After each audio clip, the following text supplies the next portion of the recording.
North Atlantic Ocean, April 14, 1912, temperature 28 degrees. There are truths that history will never tell. The Titanic, the largest and most luxurious ship ever built, didn't sink solely because of an iceberg. That's the version the world accepted, a convenient narrative to explain the downfall of the giant that dared to challenge the ocean. But I know the truth. I was there, and what I saw, what I lived through, will never be officially acknowledged. That's because the real cause of the sinking is something so horrifying that the human mind refuses to accept it. There was something aboard, something ancient and evil, something that sank the Titanic. I remember that day in Southampton clearly, when the Titanic was about to set sail. People on the dock gazed at the colossal ship with admiration and pride. For many, it was a promise that man had finally conquered the sea.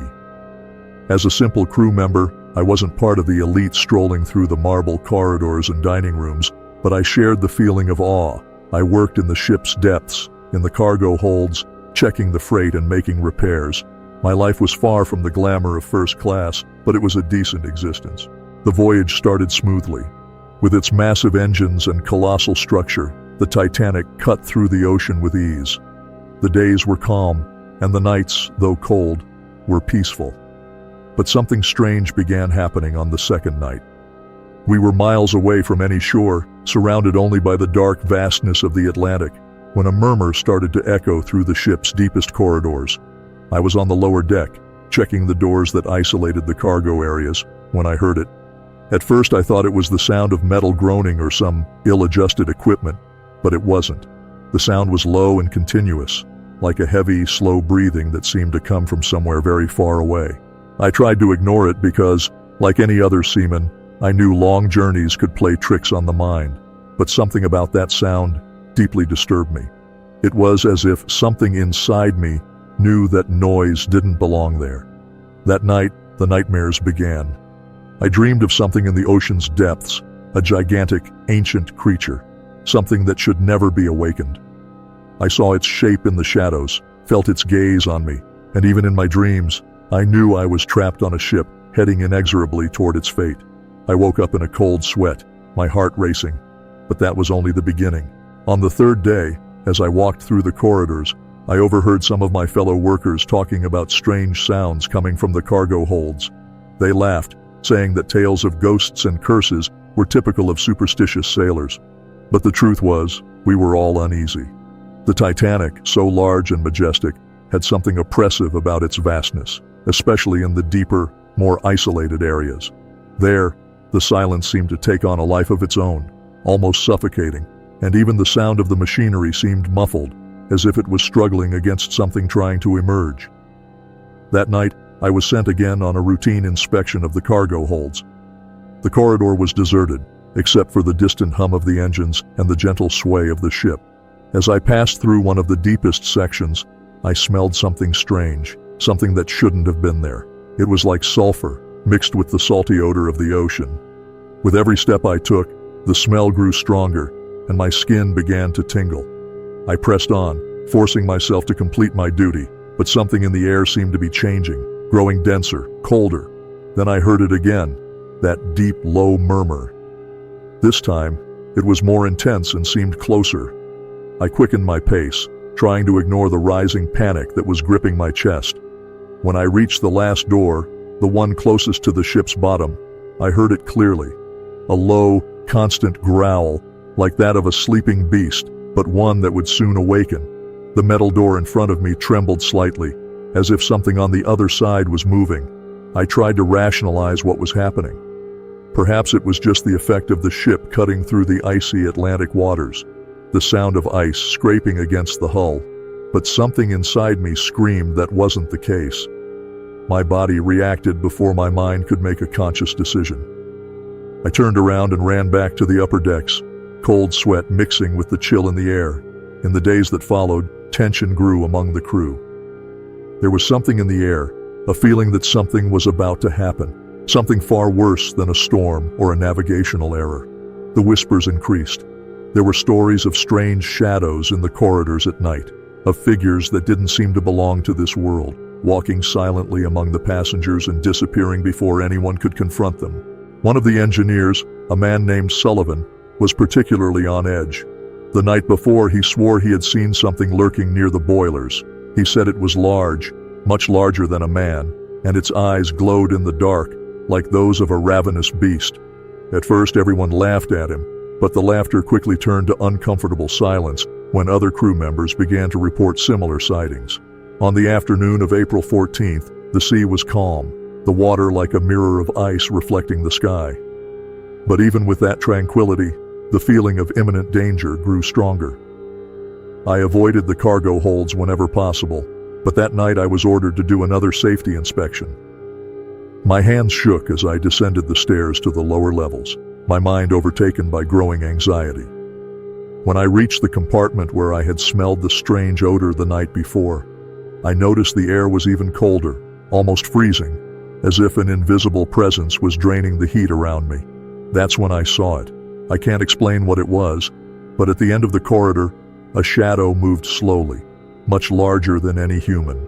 Its form was undefined, a dark mass that seemed to float, and its eyes, those yellow eyes, glowed for a second before disappearing into the darkness. My entire body froze, unable to move for a few moments. That thing wasn't natural. It wasn't human. I wanted to run, but my feet were stuck to the floor. I felt the presence of the thing getting closer, the air around me growing heavier. Finally, I managed to move. I ran with all my strength, without looking back, up the stairs to the upper deck. When I got there, the deafening noise of passengers and crew preparing the lifeboats filled the air. The evacuation orders had already been given. The Titanic had collided with the iceberg, but for me, that was only the beginning of something much worse. Passengers screamed, running in panic as the water began to flood the lower compartments. Everyone was focused on the apparent disaster, the impact, the ice, the fear of the freezing water approaching. But I knew the real enemy was still aboard. That thing, that creature, was moving through the corridors now, feeding on the fear and despair. I tried to warn some of the crew, but no one believed me. "It's the terror of the situation," they said. "The shock of the accident is affecting your mind." But I knew that wasn't the case. I knew the Titanic was doomed from the moment that thing was awakened. While the lifeboats were being lowered into the sea, I stayed on the deck, watching the ship sink slowly. The screams mixed with the sound of water flooding the compartments and the metallic groaning of the hull breaking apart. When the ship split in two, one final roar echoed across the Atlantic. It wasn't the sound of ice or metal breaking. It was something much older, a sound that reverberated in my guts, like the final cry of a creature claiming its prey. Amid the chaos, I saw the shadow again.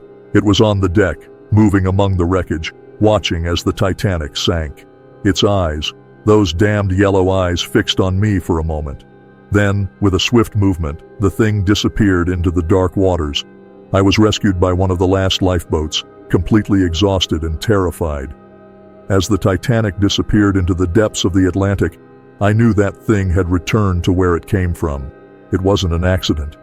The ship had been doomed from the start. When we finally reached shore, all the survivors were questioned, and the official story was written. An iceberg. A tragic disaster. But I and a few others knew the truth. Something ancient and evil was aboard the Titanic that night. Something that sank the greatest ship ever built by mankind. And even now, years later, sometimes during the night, I still hear that distant murmur, as if the creature is waiting in the depths of the ocean, ready to be awakened again. I survived, but I could never escape the truth about what happened that night. While people discussed the collision with the iceberg, trying to rationalize the sinking with human error and design flaws, I knew the answer was far more terrifying. The thing I saw aboard, the shadow with yellow eyes, still haunted me in my dreams. I tried to convince myself that it had been the shock of the accident, the relentless cold of the Atlantic playing tricks on my exhausted mind. But there was something deeper I couldn't ignore. The certainty that the malevolent force that sank the Titanic was still down there, in the depths, waiting for its next awakening. After the rescue, the following days were a blur.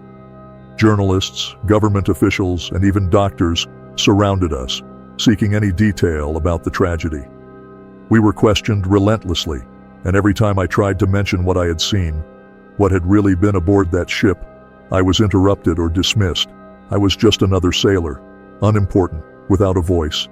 My experiences were treated as delusions, the ramblings of a traumatized man.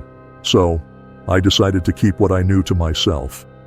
It was better that way. No one would believe me anyway.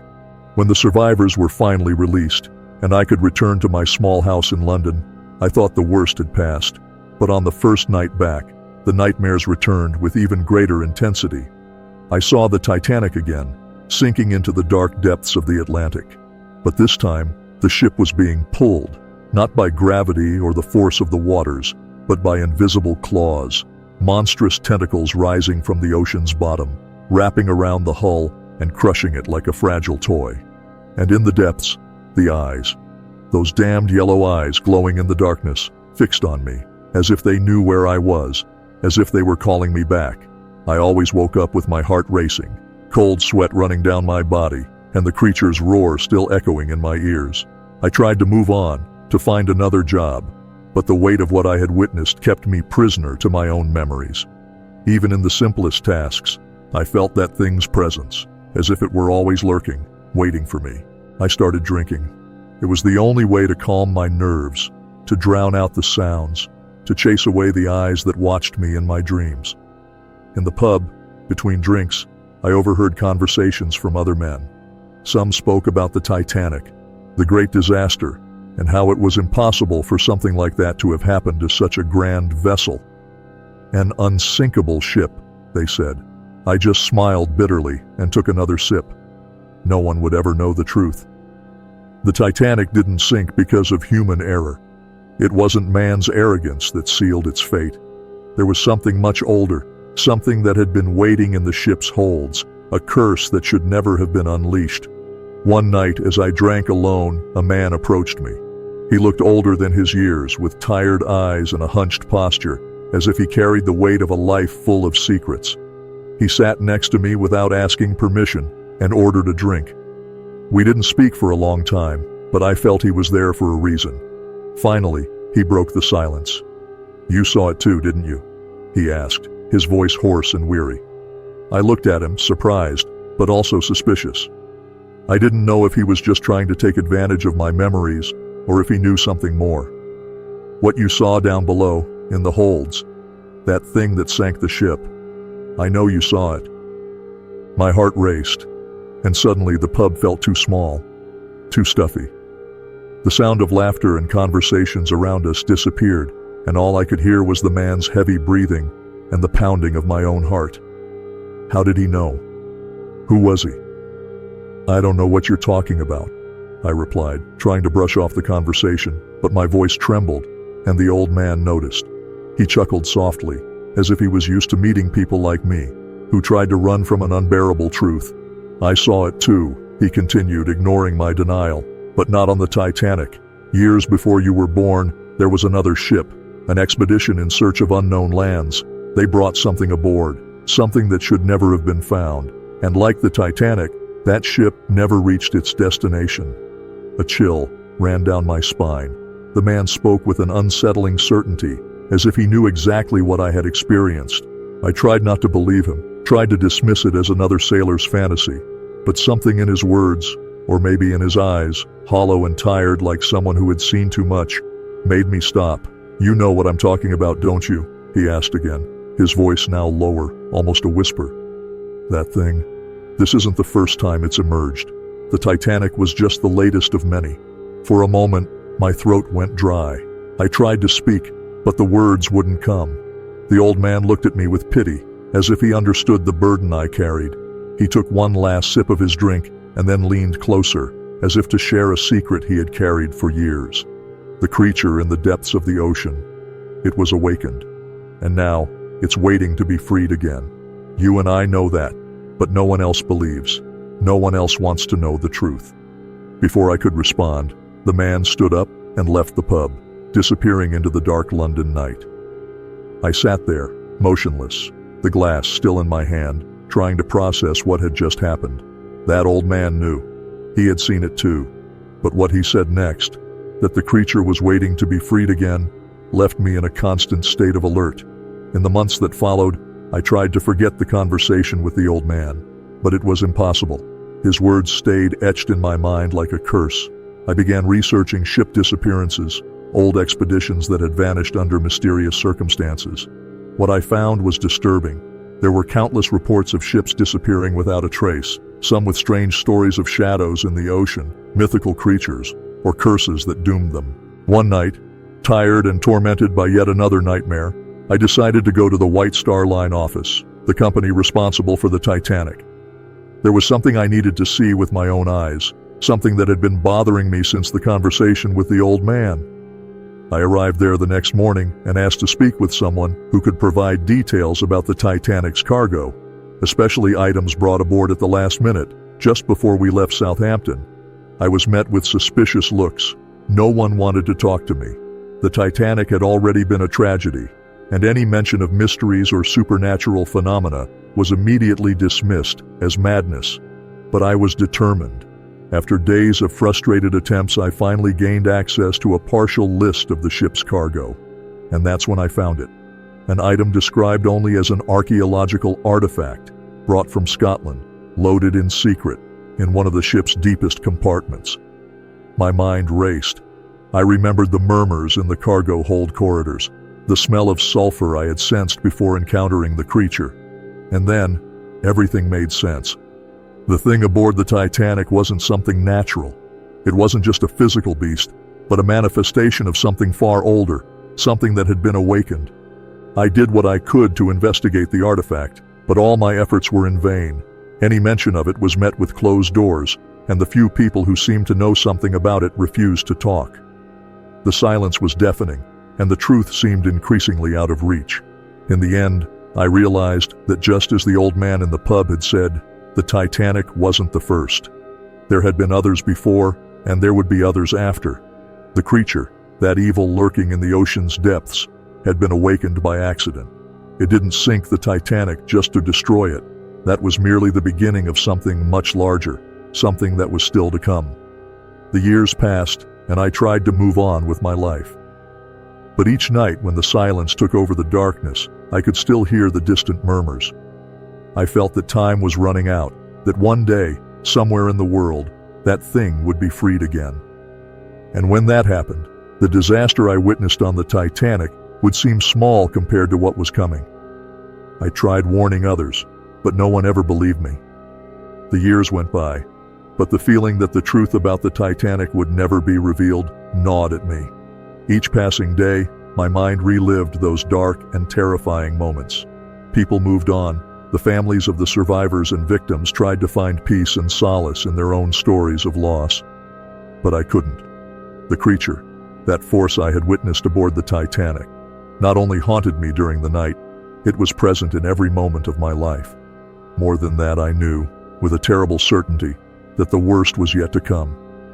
After that conversation with the old man in the pub, I became obsessed with uncovering more about other ships and expeditions that had disappeared under mysterious circumstances. I spent days, weeks, months in naval archives and London libraries, scouring old records, reports of unexplained disappearances at sea. What I found was a web of events that stretched far beyond the Titanic. There were ships that had vanished without a trace, always in remote areas of the ocean, and always with a strange connection to artifacts or archaeological expeditions. The Titanic, with all its grandeur, had been just the most famous of these cases, but it wasn't the only one. Smaller ships, research vessels, and even warships had disappeared in past decades, all with vague reports from crew members who, before vanishing, mentioned inexplicable sounds, shadows in the sea, or mysterious figures that appeared and disappeared in the mist. I knew it couldn't be a coincidence. One day, while going through an old newspaper from 1893, a story caught my attention. It spoke about a ship called the Morning Star, which had disappeared in the North Atlantic. The ship carried a team of archaeological researchers returning from an expedition in the Mediterranean islands and had aboard an ancient artifact, supposedly found in the ruins of a lost civilization. No trace of the ship or the crew was ever found, but one of the survivors, who had been rescued from a lifeboat, a man named James Hollis, mentioned something in his account that left me uneasy. He spoke of a sound, a deep, low sound coming from the ocean's depths, something that seemed to call his name. Hollis described how the ship was overtaken by a sense of unease, and how the crew began to disappear mysteriously, one by one. The final words of his account were, "The thing found us, and now it will take us all." Hollis was deemed insane. His account was quickly discredited, and he spent the rest of his days in an asylum, isolated from the world. When I read this, a chill ran down my spine. It was the same feeling I had on the Titanic, the same presence, the same force. The creature he described, though vague, was the same one I saw in the ship's depths, the shadow with yellow eyes that had haunted me ever since the disaster. I was convinced that the artifact mentioned in the story had something to do with what was happening. Somehow these ancient objects, brought from the depths of the past, awakened the creature.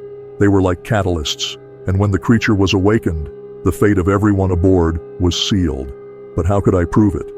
I was just an ordinary man, someone who had witnessed something so far beyond human understanding that no one would believe me.